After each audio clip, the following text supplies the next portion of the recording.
Hello, everyone. This is Ed Breniger, and welcome to the Eddy Network podcast. My guest today is John Morley, and I'm glad that John is here. We've had numerous conversations, and we enjoy talking with one another. We share a lot of the same ideas, and I'm glad you're going to get to meet him today because I hope you will find out some things some things of interest to you that I think will be beneficial. So welcome, John, and tell us a little about yourself. Thank you, Ed, and thank you for having me on. I love our conversations because I'll learn something every time, and we Same get way. to throw around some different ideas and see what they look like when we turn them around. I ooh, I came out of a long corporate career, mostly in the middle, and found that things I was good at doing but used to complain about, if I stopped complaining about them, that maybe they were actually little advantages. So things like, not having a budget or never having what seemed like enough headcount, or having been given goals that looked like they were going to be really, really difficult to achieve, not just stretch goals, but like really difficult. And then finding that actually you can get them done. And one of the things that's really interesting to me is that a lot of the ways that we can get remarkable things done don't show up on job postings or in training courses at work. And so you quickly discover that you got to be a continuous learner, and then that people are amazing for the most part. They want to help. So I sat back about 2 years ago and looked at that and said, I've had enough experience of this to be able to probably put it together and maybe help others look at how they can solve big, tricky challenges when they're in the middle.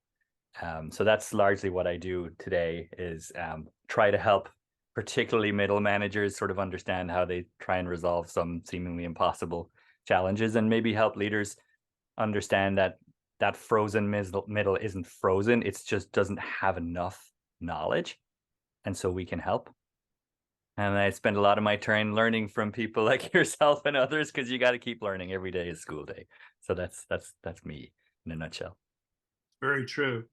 That idea of the middle, that person in the middle, is such a compelling question. I've had lots of conversations.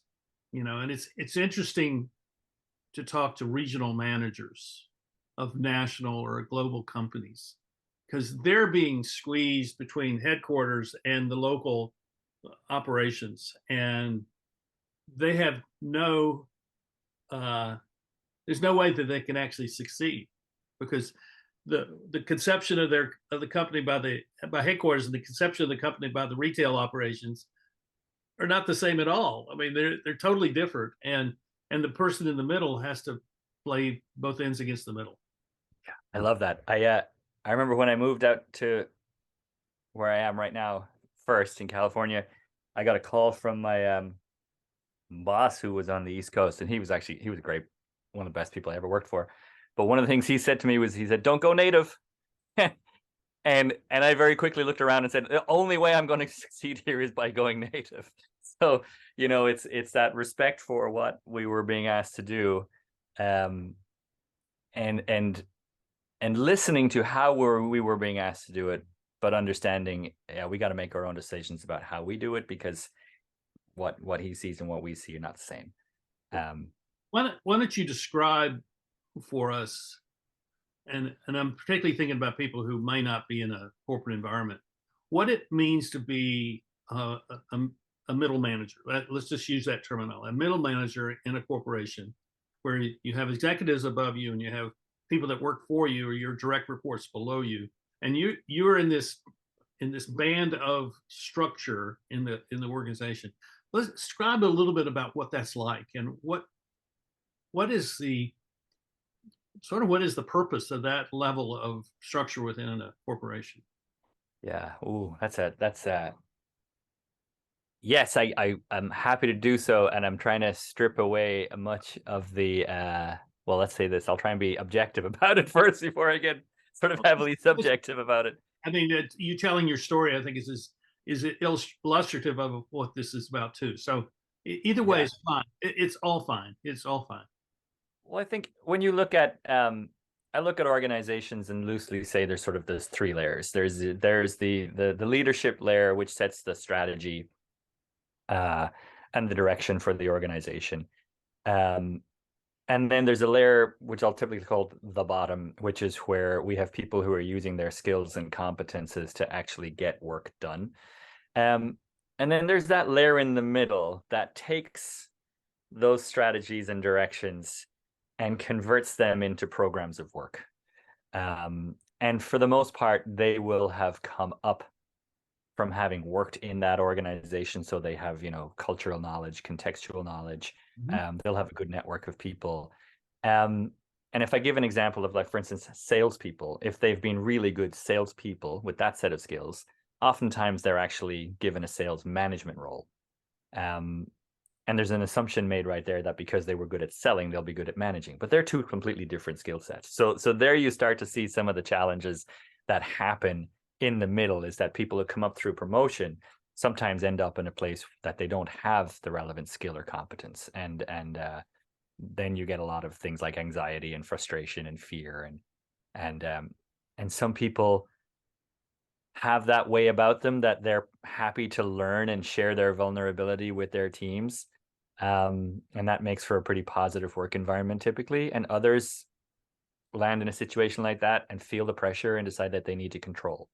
And that leads to a certain type. So I sort of tend to see the middle as being that layer of conversion between, here's the aspiration of the organization and here's how we're going to get it done. And you all in the middle are going to be the So, connective tissue. so what are the leadership skills that are needed when you're in that role? I think that's a great question. I mean, And let me fill that in a little bit, yeah, because obviously you're responding to the senior level of the company. You're doing you're doing their bidding. You know, they're directing responsibility to you, and then you have to implement the plan through all these people. But that's where leadership really comes to the fore, and so they have to um, respect you for one. They have to say, okay, this is what's before us. Let's go do that. But how do you set that up? Because those are leadership qualities, leadership skills that middle managers need. I love that you're asking that question. I'll come around to it. I'm going to say, first of all, is that middle management is leadership. And certainly my experience of being a middle manager in several large organizations is that it's not perceived as leadership, and therefore no investment is made in leadership. So if you get a good leader at the middle, I think that's just dumb luck. Totally agree with you. Totally agree. Yes. That doesn't mean that I think there are phenomenal people, and some people show up and figure it out for themselves and they learn. And there's a lot of great methods and tools, and the one that comes to mind, for instance, is design thinking, that helps somebody who wants to be inclusive and figure out how to get the best out of a situation to go do that. But if you're unfortunate enough not to be aware or come into contact with some of those things, or just have that personality that allows you to actually see that power, you're going to have a tough role as a middle manager, and the people who you're managing are going to have a tough role working for you. And so I think there's a bit of kind of blind luck that comes into it at times. I do think, however, and I love your perspective on this, Ed, because you've studied these kind of things for a long time.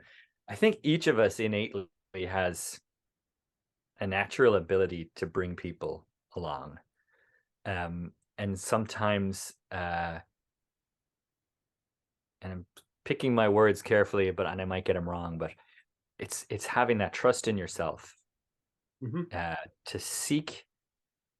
Like, I'll give you an example. I remember when I came out to take up the role that moved me out here to California, I came in on top of an existing manager.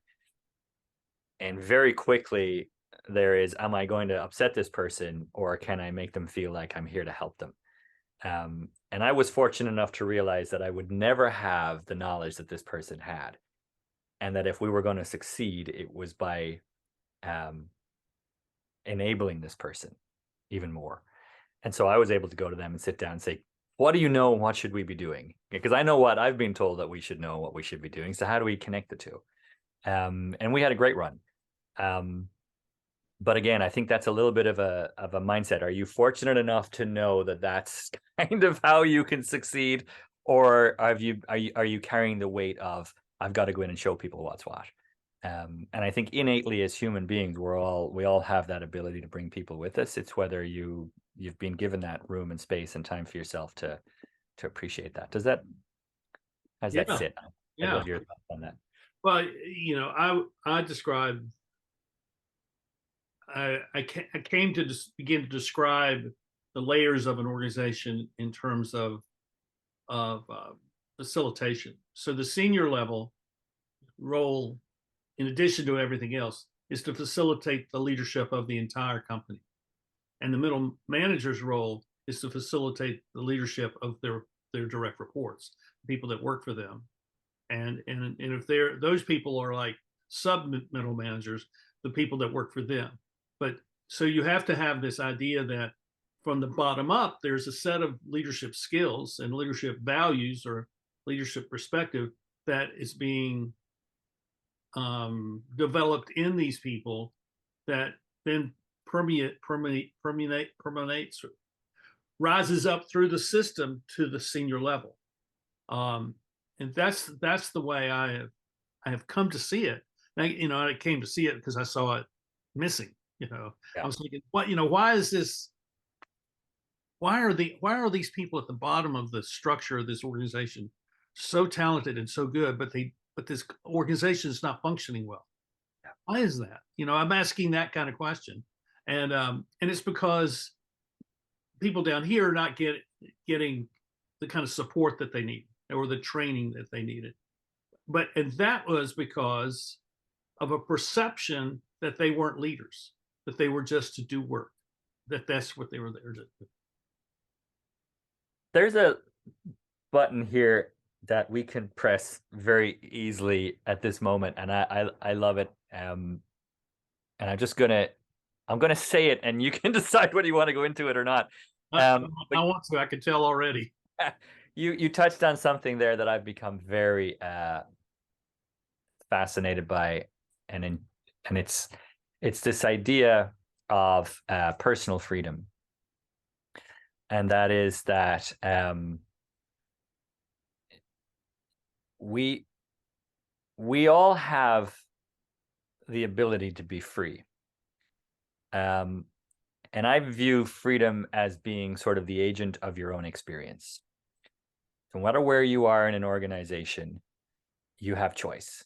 Now, that doesn't necessarily mean that they're good choices or that they have positive outcomes at the end of them. But you are free. And when you make a choice, you are accountable to that choice.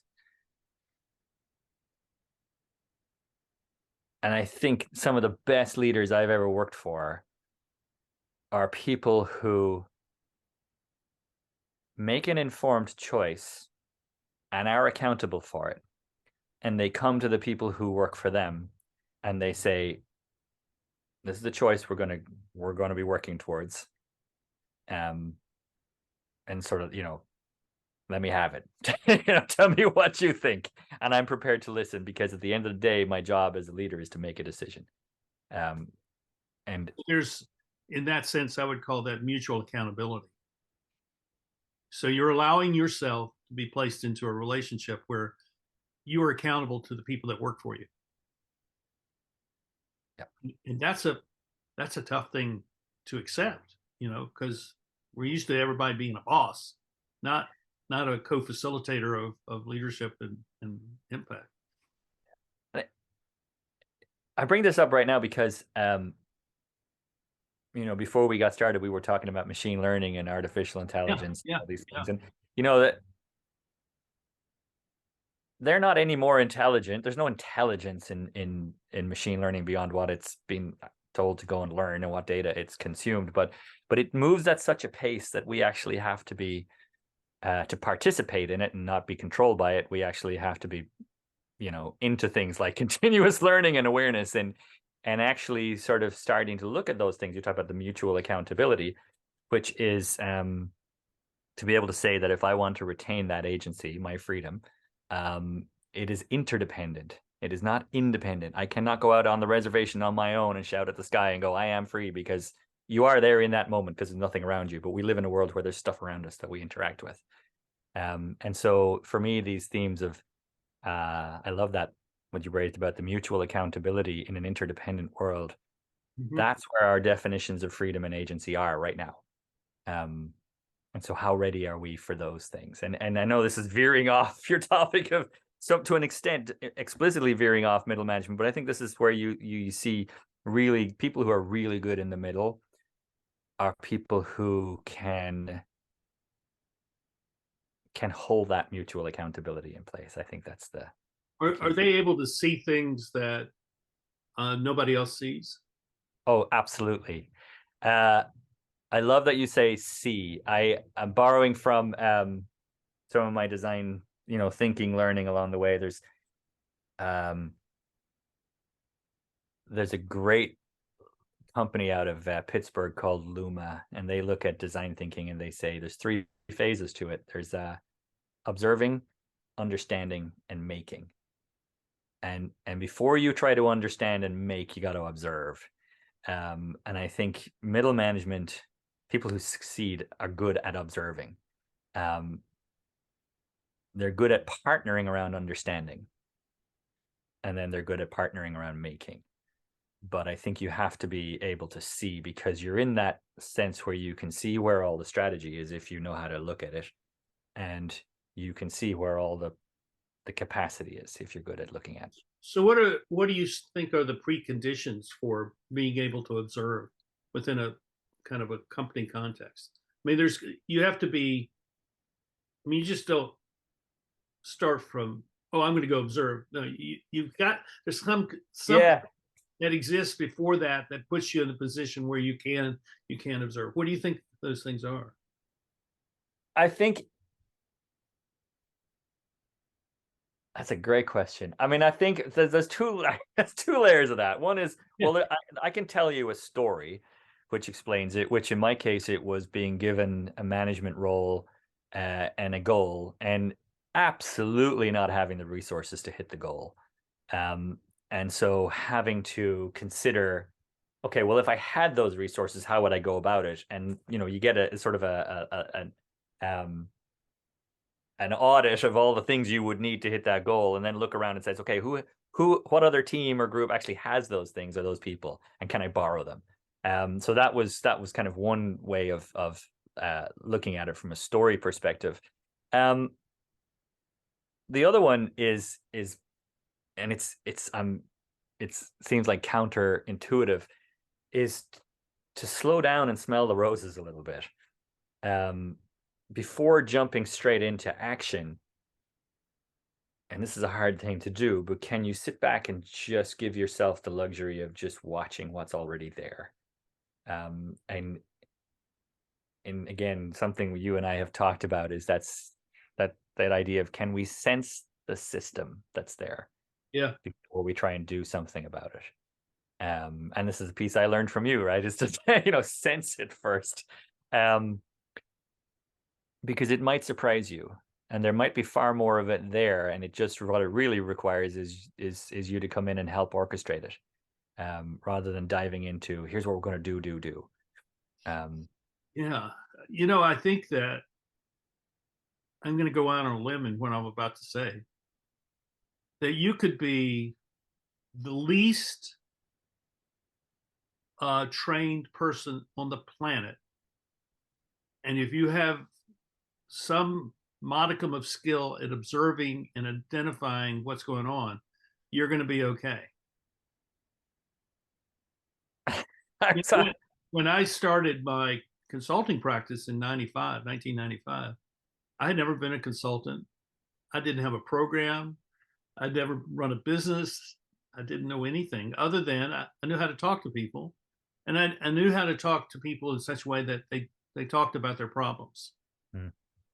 As my son, who's now older, much older, he was 10 at the time. He when asked, "So what does your father do?" He says, "Dad talks to people who are having problems, offers to fix them."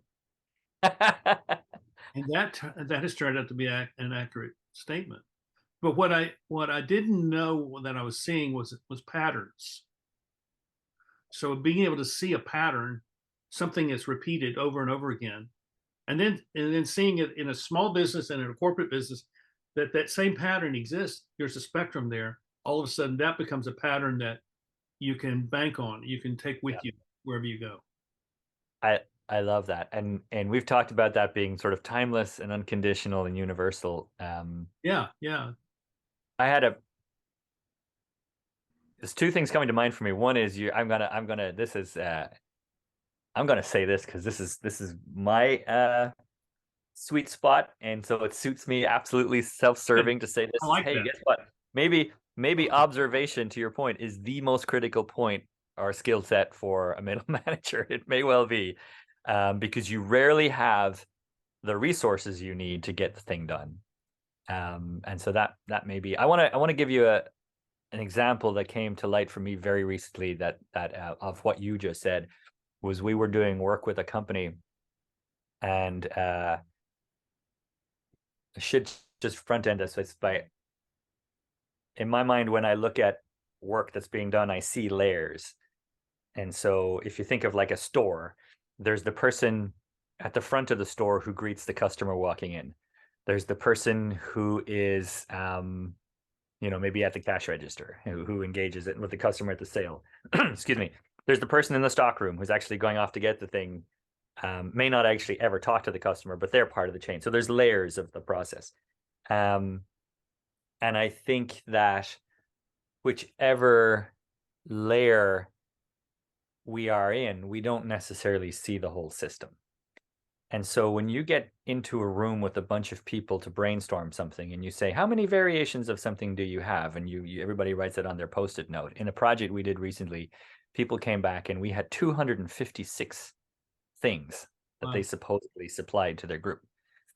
And that was because when you asked people what they did and what the story was and what they got paid for and what their function was, we had 256 things. The reality was that when we sorted everything, they had 3 things. And each thing that they did or offered had multiple roles wrapped around it. And if you took a role out, that thing didn't work. And so rather than having 256 things that they did, they had 3 things that they did, but each one required a team. And so that idea of being able to look at, and it's Roger Martin in his book, I think I'm looking for it there and I'll get it. It's The Design of Business, I think it's called. He has this great little model. It's called a knowledge funnel. And it's in 3 levels. And the top of the level is just chaos. That's the 256 things. The middle of the funnel is the sorting mechanism, which is to say, what's the connective tissue here? Yeah. Bottom of the funnel is it spits out and says, this group does 3 things. And I've found that, and that's a typical design method, but I've found that what you're touching on there is, if we have the skill to observe, and in doing so, just be able to sort and maybe classify, then that goes such a long way to being able to simplify things and make them more manageable. And I think not just in the workplace, but in an inordinate number of places. And I think if you could train people to do that, and then you find a way to manage them for the results that come from that, I think you've cracked the code. Well, Yeah. you know this, and I we could shatter a couple of, what's the metaphor, big, deeply cherished eggs here. Yeah. We train people to do all sorts of useless stuff. Yeah. And I won't name I won't name any of them for fear of insulting anybody. But if you've been in a company of medium or large size, a big sizable chunk of the training you do, honestly, I'll move on from that and just say there's a big difference between training and learning.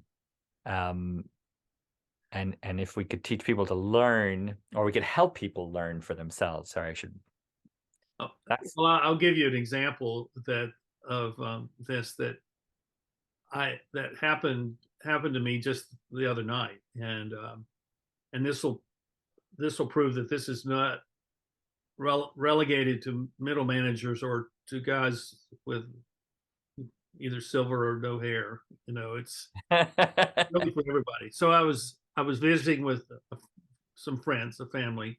We just finished dinner, and the father and I were having conversation about world events, and we had touched on Chinese domestic policy and had simply referenced the one child policy, and their 10-year-old daughter was sitting between us, and she went into a rant about the one child policy, and I'm watching her. She had nailed it. She said she understood exactly why it was wrong, why it was going to be detrimental to the country. And I turned to her and I said, "How do you know this?" And she said, "I listen." and then I just, we talked some more, and I thought, gosh, this is one of those moments I'm going to remember for a very long time. So 10-year-old listening, learning, and being able to process that so that she has something to say in a very adult conversation. I think you're triggering something else for me that I like. I have been fortunate enough, we know some, I'm thinking, Richard Merrick and a few of the people we've been lucky enough to meet and get to know. And I'm going to do a shameless, very minor plug here, Ed, for Alan Moore and his book, How to Build and Make, or How to Make and Lead a Business the World Needs. And the reason I mention it is because he leans heavily into things like biomimicry and the fact that actually if we take our process and method hats off for a moment, nature works pretty well. It's structured. One of my things, I'm terrible at math, but I love math. And so I have a friend here that I partner with the whole time. And I when I come up with something, I go to him and I go, hey, Leon, can we explain this in math? Can we account for this in math? And if he says yes, I'm all good about it. And that's one of the things about nature that's always amazing to me is how structured and how organized and how emergent it is. And one of the things that Alan talks about that I love that is in that book is he said, let's embrace it. And by the way, in his case, here's 52 companies that have embraced it and been commercially wildly successful while being, regenerative and sustainable and generally very socially innovative in their approaches. And I think, we go back to that earlier, thing about freedom or listening to a 10-year-old, which is she's hopefully unencumbered with people telling her that that's not how to do it yet. And I find the more and more that we get told that we should follow a particular method, the farther we get from what is actually possible. And that took me a long time. It was something I sensed, but probably wasn't always brave enough to act on. And then a colleague of mine, who's based in Dallas, Fran Willis White, one day said to me in a conversation, method follows intention. If you have an intention, there's any number of methods you can use to get there. And then as I also learned from somebody else is, and if you don't have an intention, that's okay. Watch out and see if something emerges. And so I just think the more prescribed and controlled we try to get, which kind of describes your modern corporate infrastructure, the less innovative, the less productive, the less performant, the less engaging, the less inspiring you actually are. And I've seen enough of those situations to know that that's not a hunch, that's actually a fact. So what we're saying, correct me if I'm wrong, but what we're saying is that somehow we've ended up with corporate structures that don't make sense, and don't make sense from the standpoint of how people actually learn and how people work and how leadership actually functions. And for some reason, we've ended up with something different. And in my world, my sense is that people have no clue as to what their structure looks like, and they think they can improve it, but the problem is it's not that it needs improvement. It needs to be replaced, and they don't know what that looks like, because we're talking about microstructures within large macro structures, but we don't even know what the macro structure actually looks like, and that becomes the problem. Yeah. I I agree. I have I mean, I have a story coming to mind that I'll say it very quickly because otherwise it's kind of. I remember sitting in a meeting room with a bunch of leaders. We'd had a big five consulting, or big four, is it now? Big consulting company with us for 2 years. It hadn't gone particularly well from anybody's perspective, and this was kind of from the consulting company's perspective. It was the meeting to try and continue, extend their contract. From the leadership's perspective, it was the meeting to pat them on the back and say thank you and good luck. And so when the big report came and landed on the table, I was sitting at the bottom, and I wasn't in a decision maker role, so I pull it down. I started looking through it, and it was really good. And I realized in that moment that there was nobody around the table on our side that understood what was in that report. And it was too late. It was too late. And so in there somewhere, everybody had gotten lost in the mechanics of the politics or the business goals or the this and that and the other, and the reality was that that company had produced what we needed, but somewhere in the mix it didn't get communicated, or maybe how they had acted, or maybe they tripped over some internal politics, and it, to me, it comes back to in that case, it was biting off too much. Just saying, let's transform this whole organization of over 10,000 people and let's do it all in one go. I mean, that doesn't work. And yet that's one of the big things we see all the time.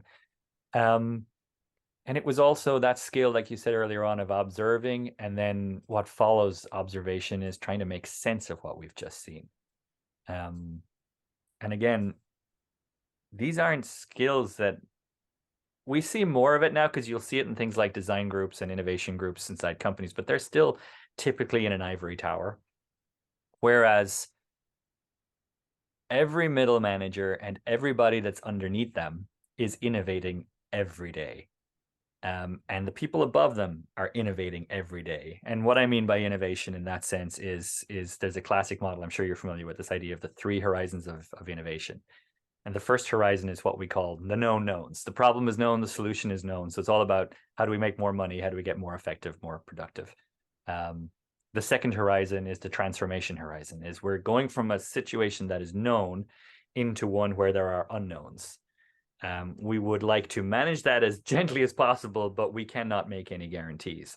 And so what we used to say is, hey, guess what? If we do a whole lot of transformation work, you can't hold us accountable for things like revenue or productivity or efficiency, because they're all known metrics.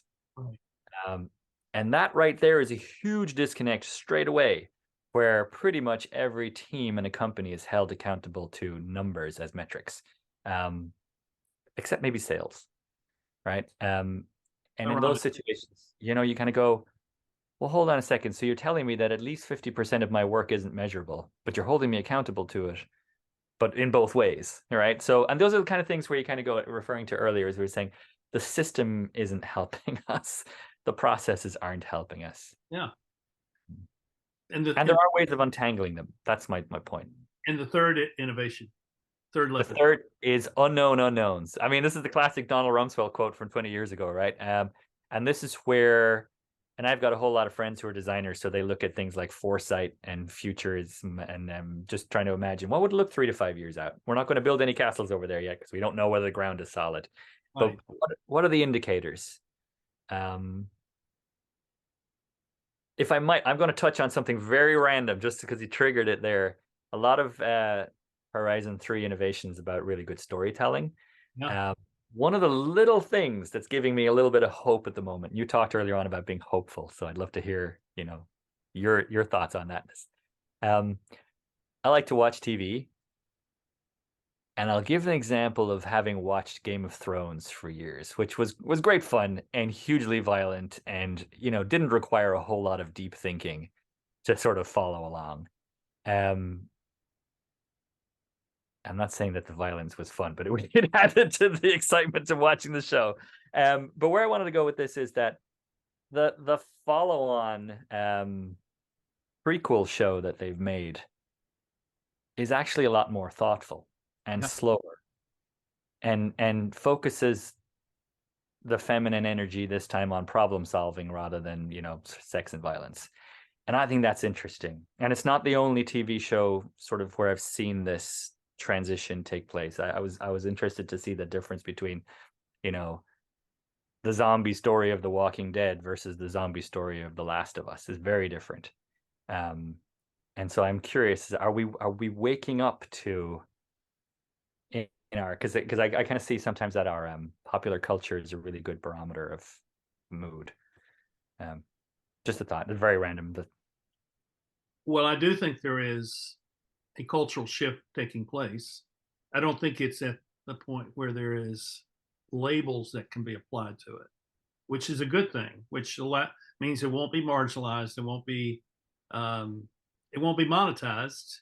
It will allow for this cultural shift to emerge over time.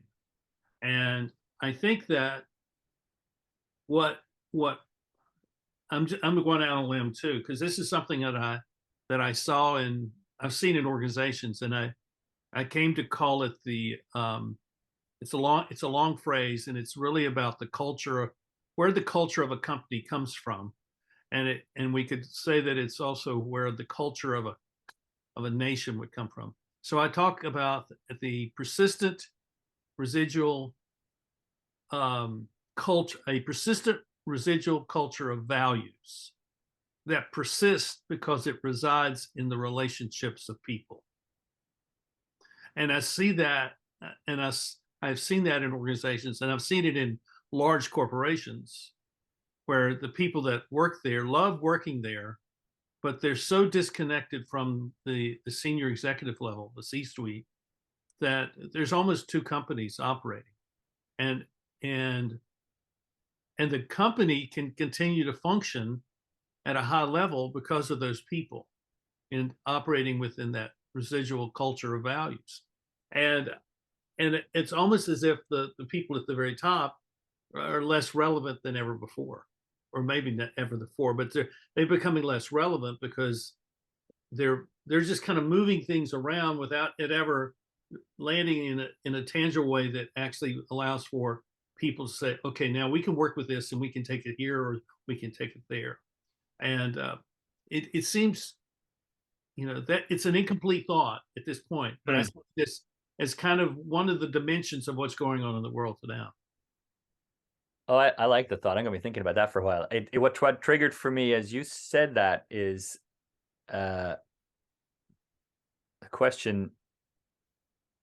Two questions: is who is it that we want to be, or what is it that we want to have? And depending on which one of those is leading, Yeah. you get very different outcomes. Uh, I've been in two situations with companies that were excellent places to work, up to the point where they got activist investors, and And and then it all changed. And so, I kind of look at it and go, hey, we live in a system where activist investment is perfectly legal, economically makes sense, and delivers high yield for that small group of people that came in and decided that they could make a ton of money by disrupting the thing. Um, I'm not going on an anti-shareholder rant here. I'm a shareholder. I want, the companies we invest in to do as well as they possibly can. But I think you've got to hold as well a sense of the social contract in your head, which is to say, I want to succeed and do well and look after my family and be able to buy and have nice things, but ultimately I want to be able to do it in a way that maybe makes the world slightly better rather than leaves it worse. Um, yeah, yeah, so totally agree. Well, let me ask you one last question, and this is, I think, um, suitable for many people that I know today. So you have gone through a change in focus within your career over the last few years. And I'd like you to talk a little bit about what happened in that transition. You don't have to be really specific in the terms of the companies and anything, but just talk about what you went through and how you ended up where you are today, which seems to be at a really good place. So that transition, that from, kind of mid-career transition that a lot of people are going through because of a variety of reasons, COVID being a principal one, but a lot of people said, okay, I've been doing this for 20, 25 years. It's time to make a change. I need to do something different. So can you talk a little bit about that? Because I think people are very interested in this topic. It's the kind of, other than communication, it's this kind of the singular topic that everyone is interested in hearing about. Yeah, I think and thank you for asking that, because it has been front of mind. I'm going to grab a book here for a second. I'm a book guy, as you know. All right. You'll see in a second why. I think one of the biggest things. I mean, I will say, I think I've been fortunate. I've worked for some amazing people over the years. So there's that. And I was fortunate enough in a lot of it was in hindsight to realize just how good they were. So that helps. But the second thing for me was, I would look back, and we talked about it a little bit earlier, where I was saying, hey, if you're a middle manager, typically you're never given the resources. Now, that can get really frustrating. I mean, you can use all your ingenuity and all your innovative skills, and you still don't have enough to get it done. That can get really irritating. But one of the big things, and this is a word I look for all the time in any situation, is what's the reframe here? What's the reset? If I were to look at this, if I were to turn this sideways and say that negative thing, I'm going to force myself to look for the positive in it. You will find it. There is something there. And the reason I grabbed the book is that part of that journey for me was going from complaining about situations to going, all right, no matter how annoying this situation is, we haven't failed yet. And so the reframe of that is, there's some set of things that we're doing, or how we go about it, or how we build relationships that allows you to get through things that are difficult. And I in the middle of all that, I found this just killer book, which is called How to Make Sense of Any Mess. And it's by Abby Covert, and here's your 7 steps for making sense of any mess. And as you know, when we look through any of those words that are there, they're pretty big words. But what I wanted to get at is, it was that reframe of, like, if we get stuff done in difficult situations, that's actually a positive. Let's try and see what that is.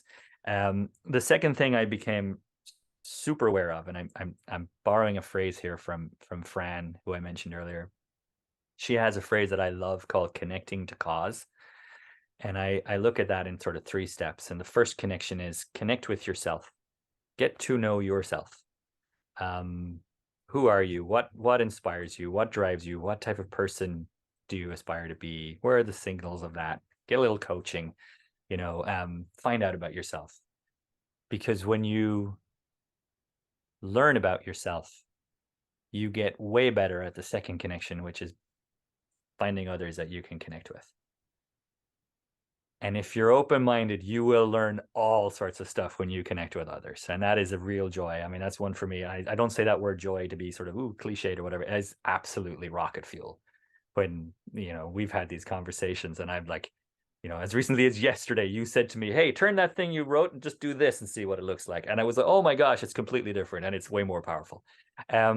So when you have that comfort in who you are and that ability to connect with others, now you can look at each other and go, what cause do we want to support or pursue or explore? Or what is it in the world that we want to cause? And I have a mindset that, whether it's in an organization or in society, we have an abundant world. We are not short of stuff. And we keep throttling it with process and policy and all this stuff that's fixed. I mean, I'm not going to pick any one law, but I hear stuff in the news like according to such and such a law from 1872, and I'm like, how many years ago was that? Why can we get around to reviewing whether these things are still, valid?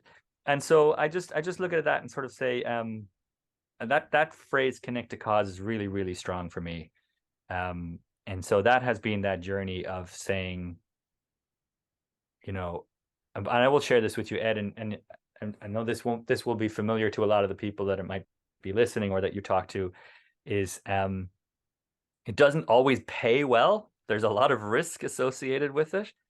But do you get up in the morning and feel that, that you're living the life that's there for you to live? Yes. And I think that is a weight off the shoulder every morning. And one other thing just associated with this, which again is why learning is powerful. I read this phenomenal book by Peter Block called Confronting Our Freedom. And one of the things he says is that to be free and to decide that you are making your own choices brings with it anxiety. And anxiety is a sign that you are free and exploring choices. And I love that because every damn day is filled with a degree of anxiety. And that's the challenge. I mean, that's the whole thing, is like, how do I, ease the tension here? Because it means we're moving forward, and who can we do it with? And that's fun. That's fun, no?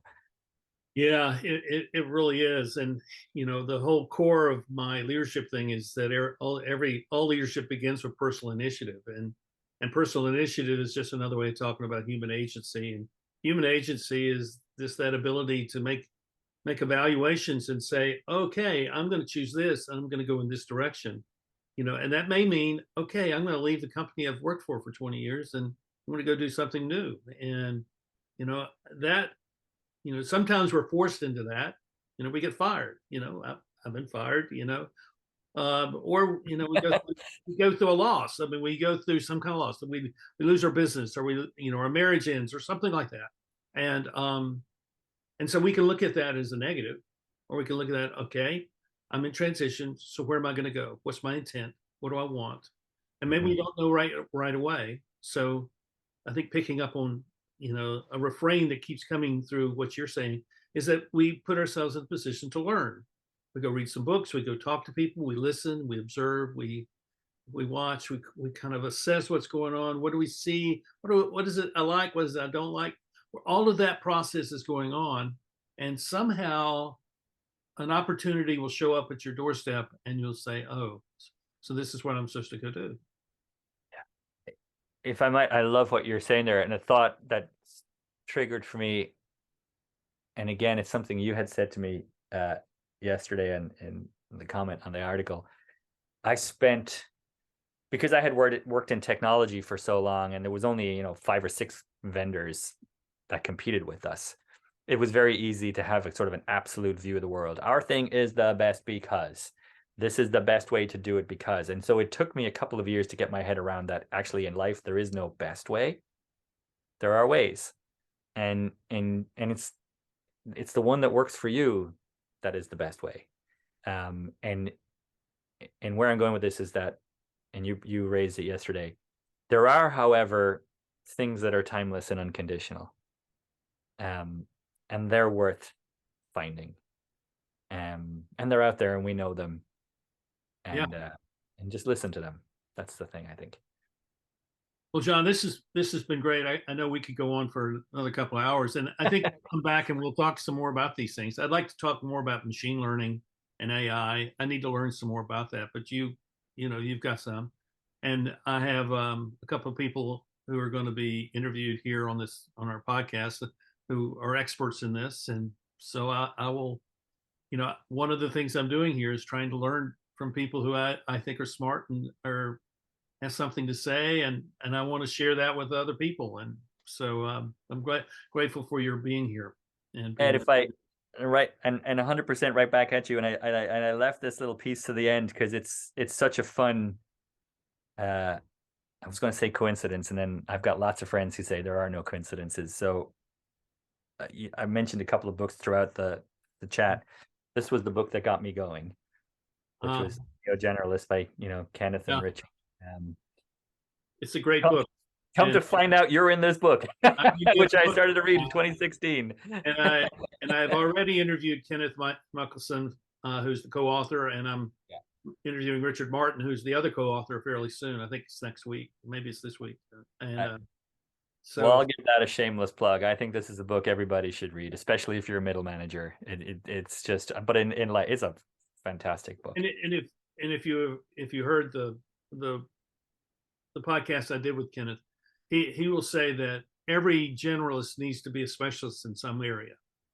So it's not that we're just general and kind of without focus. It's really that we have a specific focus. I mean, for me, yeah, I'm a generalist, a neo generalist, but my focus is leadership and in particular transition and culture and the culture and the structures of things. These are specialty areas that I focus on because it just seems to be the thing which I have some facility for understanding. That comes back to that observational thing. You observe and you see, what you can see and describe to someone who can't see it. That's an indication that you have a strength in some way that could be beneficial to some other people. Whether it's beneficial in your work, that's another story, but it still can be beneficial to people. And I think increasingly, I think what we'll find is that when we are able to identify how we can be beneficial to people who we're in relationship with, then we will see everything else kind of come into focus and everything else begin to work for us. But kind of focusing on those relationships, I think, is really how we make all of this kind of work for us. Absolutely. All right. Ed, thank you so much. It's real fun chatting with you. Thank you, everyone, for watching. Please subscribe and hit the like button, and even more, please offer a comment or a question. We'd love to be in conversation with you. I can tell you that the times that I do that on Substack with other Substack writers produces really interesting conversations, just like what John and I have had today. So if you want to be a part of something like that, where you are finding that you have a way to articulate what you're thinking and feeling, then this is a place to begin. And we would love to be in conversation with you. So thank you. And we'll see you next time. And John, we'll see you again real soon, I'm sure. Thank you, Ed. And thank you very much, everyone. Bye-bye.